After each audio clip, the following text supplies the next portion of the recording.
So this decision, also the reactions, send quite a message, and this is one that we want to explore. All right, so let's fold into the conversation Katharine Wilkinson with Project Drawdown. Ted Halstead, by the way, the founder and CEO of Climate Leadership Council and CEO of American Security Project, Steve Cheney.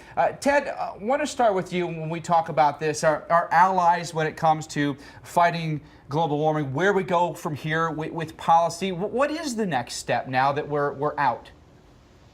Well, I don't think we're really out. The president made it clear that he is open to new approaches, to renegotiating, and looking for a bipartisan solution. 3 months ago, a who's who of Republican elder statesmen, including James Baker, George Shultz, and Hank Paulson, put forward a conservative case for carbon dividends. This is a plan from my organization that would meet the high end of America's commitment under Paris while being pro-growth, pro-jobs, pro-worker, pro-competitiveness. In fact, it would meet all of President Trump's tests. The point here is that there is a conservative climate solution, and the business community in America is starting to get behind it. This could very well be the way forward. But Ted, all those people that you just mentioned, none of them are a senator, none of them are in Congress.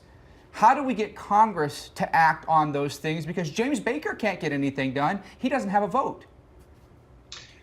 I think that the new leadership is going to come from corporate America. What we just saw with the vast majority of Fortune 100 companies that weighed in coming in favor of Paris, this is as close as corporate America gets to a unified position. And the overwhelming message is that they want to be proactive on climate change. They want an international solution. They want a solution that brings them predictability. America's companies are now going to lead the way. As Jeff Immelt, the head of GE, just said, it is now up to America's corporate leaders to lead the way. And they're going to lead us towards a market-based climate solution that can actually be more effective, more popular, and even more equitable than the prior regulations.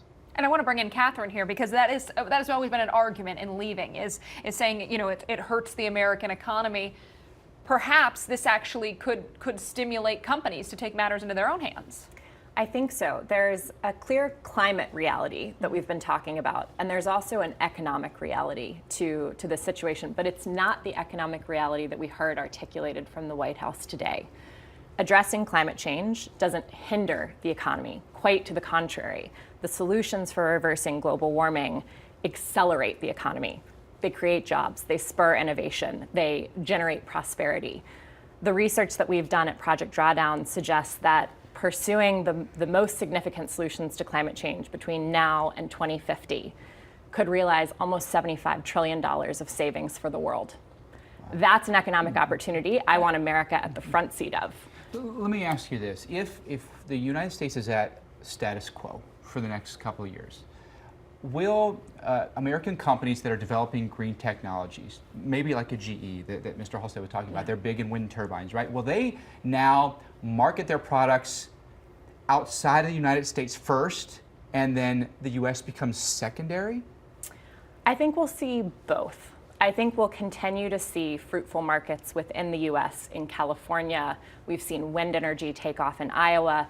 That progress is going to continue to happen. We have a major leader in reversing global warming right here in Atlanta, the company Interface. They're looking at carbon as a business opportunity. And I think companies will increasingly continue to do that, even if Washington doesn't see it that way.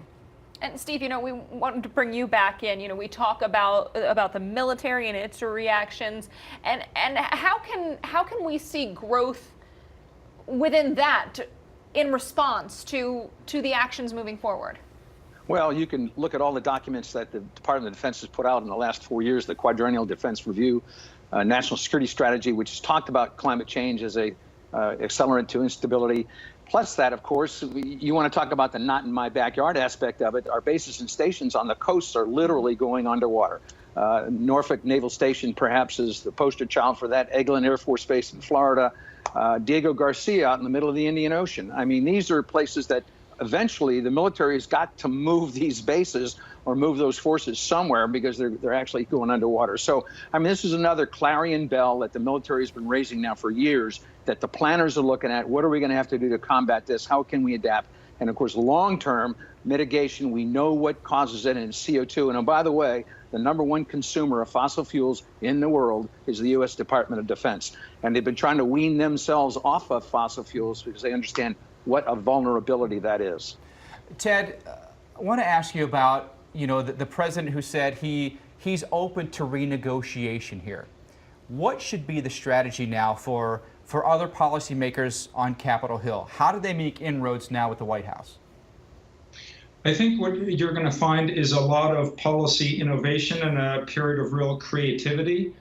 This is the time for various organizations and constituencies to come forth with new solutions. But there are some general guidelines that we can follow.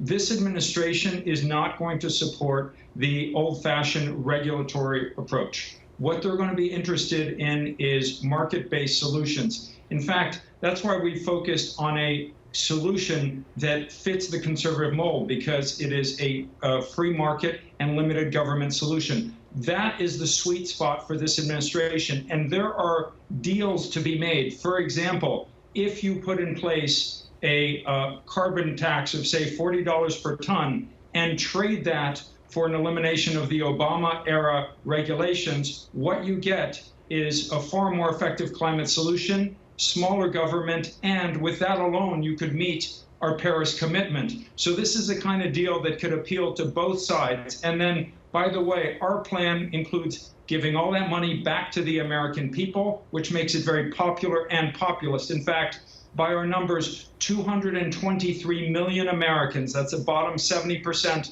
of Americans, would come out economically ahead. They would get more in dividends than they would pay in increased energy costs. So you have a plan that it could appeal to both sides of the aisle and that could be deeply popular. That's the kind of breakthrough idea that we need. And we also think that the business community will get behind this because it's market-based and will give them the new markets that they want, as well as the predictability that they crave. All great thoughts around, Absolutely. a lot to digest, a lot to think about moving forward. Ted, Steve, we're going to let you go. We thank you so much for your insight. Katharine, you're going to be sticking around with us a little bit longer to talk. Coming up, we are going to continue our discussion on the solutions now and then moving forward. We've also got Dr. Nab and Dr. Navarro joining us from Capitol.